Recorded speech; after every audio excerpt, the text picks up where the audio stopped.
Today the topic of discussion is the Niccolo Machiavelli. Niccolo Machiavelli, he was the philosopher from the medieval time, that is 1469 till 1527 AD. हम पढ़ेंगे आज के topic के अंदर उसकी थोड़ी सी लाइफ की बायोग्राफी पढ़ेंगे, देखेंगे कि how what type of life he was spending, और उसकी लाइफ में ऐसे कौन से जो है वो इवेंट्स आए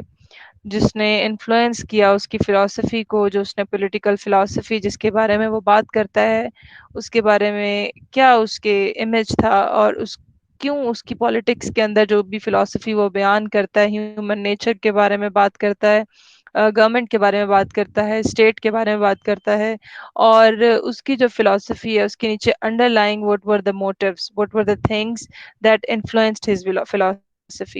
उसके बारे में हम बात करेंगे कि ये जैसे प्लेटो फिलोसोफर किंग के बारे में बात करता था, इसी तरह निकोलो मैकियावेली जो है अपना एक कैरेक्टर है जिसको वो प्रिंस कहता है, स्टेट का जो बेसिकली जो स्टेट को जो किंग है, स्टेट का जो किंग है उसको उसने प्रिंस कहा है, और अपनी बुक द प्रिंस के अंदर उसकी क्वालिटीज बयान करता है और बताता है, उसको एडवाइसेस देता है कि जो प्रिंस है,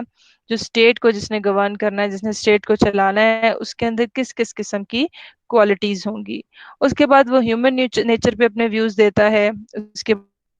बाद वो स्टेट के बारे में बात करता है, फिर वो कहता है कि जो आप एथिक्स और रिलीजन को पॉलिटिक्स से बिल्कुल अलग रखें, पॉलिटिक्स अलग है, पॉलिटिक्स का ताल्लुक मोरालिटी या फिर रिलीजन से नहीं है, ठीक है। Politics is above the religion and the morality, just forget about the morality when you talk about the politics. So means to say कि वो एक पावर पॉलिटिक्स की बात करता है कि पावर ही सब कुछ है, that prince should be having the power to govern the system, उसको स्टेट को गवर्न करने के लिए।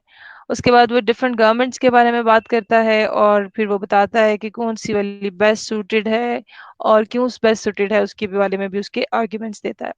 अच्छा जी, स्टार्ट करते हैं। अबाउट हिज बायोग्राफी के बारे में बात करते हैं कि he was born in Florence, Italy. Florence जो था, एक सेकेंड, फ्लोरेंस जो था इटली की ही एक सिटी स्टेट थी, और टोटली 5 सिटी स्टेट्स थी इटली की in the times of 1469 medieval times में। और he was born in Florence. बहुत ही विगोरस और इंटेलिजेंट यंग मैन था, और उसके अपने अर्ली चाइल्डहुड से ही वो पॉलिटिक्स में, टेक्निक्स ऑफ इन्फ्लुएंस में, चेस ऑफ पावर, इस तरह की जो स्टडीज़ में इंटरेस्टेड था, मीन्स उसकी इंक्लिनेशंस थी जो इस तरफ ज़्यादा थी। वो इस व्यू में था कि all armed prophets have conquered and unarmed ones failed, ठीक है। जब फ्लोरेंस के ऊपर सेवोनारोला जो सिटी स्टेट है उसने डोमिनेट कर दिया था, डोमिनेट कर लिया था due to its by using its power. तो उसने क्या एक उसका ओरेशन थी, उसने एक जो है स्टेटमेंट दी। ही सेड कि तमाम आर्म्ड जो प्रॉफिट्स हैं, मींस टू से कि ऐसी स्टेट्स जो मिलिटरली स्ट्रांग हैं, जिनके जो इम्यूनेशन से इक्विप्ड हैं, आर्म्ड हैं, वो कनकर कर लेती हैं अनआर्म्ड वंस को, कि जिनके पास ये पावर नहीं होती। तो basically he was of the influence के तमाम जो हैं आर्म्ड यानी मिलिटरीली अगर स्ट्रांग है तो वो क्या करेंगी, they will have a power, मतलब उसकी ज़्यादा इन्फ्लुएंस होगा, और वो क्या करेंगी, कनकर कर लेंगी लेस पावरफुल को। अच्छा, इसकी जो राइटिंग्स हैं बेसिकली लैक द स्कॉलिस्टिक, जैसे स्कॉलरली या फिलोसॉफिकल एस्पेक्ट होता है ना, वो तो नहीं है इसके अंदर बिल्कुल भी। लेकिन इसकी जो इसका वर्क है, जो इसकी फिलोसफी है, it was widely studied in Italian और क्लासिक लिटरेचर में इसकी पढ़ी गई।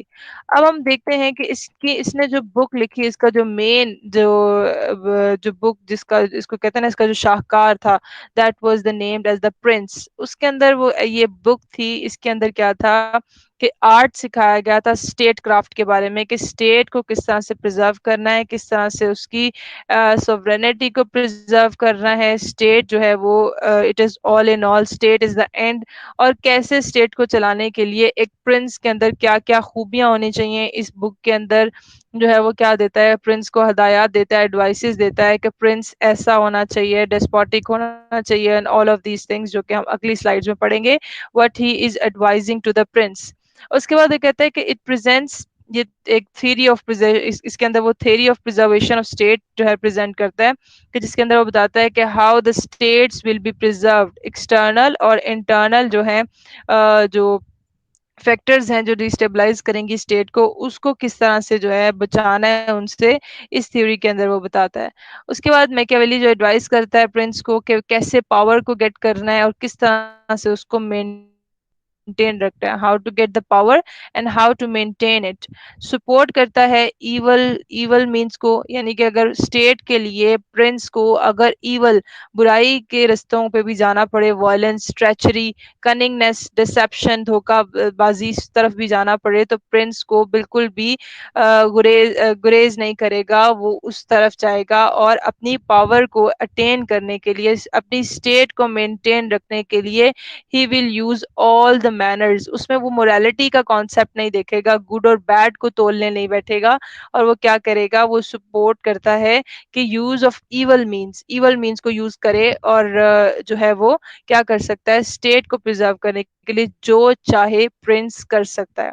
अब ये जो है, ये इसकी बेसिकली थोड़ी सी हमने एक फिलोसफी की बात की कि प्रिंस बुक के अंदर वो क्या क्या जो है प्रिंस की क्वालिटीज बताता है और कहता है कि किस तरह से स्टेट को प्रिजर्व करना है। अब इसको अंडरस्टैंड करने के लिए हमें थोड़ा सा एक कॉन्टेक्स्ट देखना पड़ेगा कि इसकी फिलोसफी के अंदर ये अगर हम बात कर रहे हैं, ये पावर की बात कर रहा है, फिर ये कह रहा है ईवल मीन्स यूज कर लो, वायलेंस, ट्रेचरी, कनिंगनेस, इस तरह की बातें कर रहा है, तो what were the reasons behind it, क्या कॉन्टेक्स्ट है, किस कॉन्टेक्स्ट में बात कर रहा है। तो इसकी थोड़ी सी जो लाइफ हिस्ट्री है उसको देख लेते हैं, व्हाट वर द कॉन्टेक्स्ट जिसकी वजह से उसकी जो इन्फ्लुएंस बहुत ज्यादा आता है उसकी फिलोसफी के ऊपर। तो कॉन्टेक्स्ट देखते हैं कि already we have discussed, he was born in Florence Italy 1469 में। फ्लोरेंस जो था, it was one of the city state of Italy, और तमाम जो सिटी स्टेट्स थी उस टाइम पे they were at wars. Total 5 जो थी इनकी सिटी स्टेट्स थी इटली की, और वो सिटी स्टेट्स उस टाइम पे एक दूसरे के साथ वॉर वॉर में थी, means they were not with the peace with each other. तो ये देखकर मैकियावेली को बहुत दुख होता था कि इटली के अंदर जो है देर इज नो यूनिटी, कोई यूनिटी नहीं है, और बिल्कुल केओस का एक जो है ना एक समा है, और जिसकी वजह से इटली जो है वो डिसइंटीग्रेटेड है।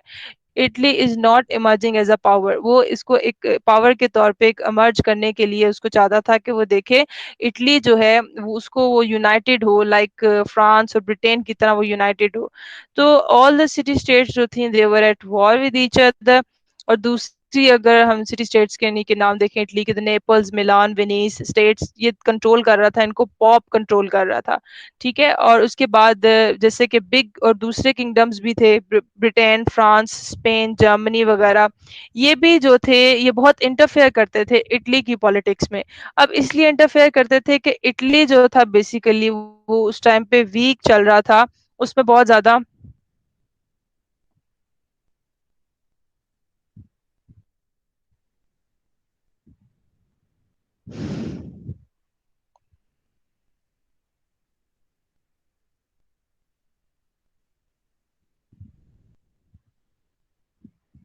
अच्छा, बिग किंगडम्स जो थे like Britain, France, Spain, Germany interfere करते थे इटली की पॉलिटिक्स के अंदर।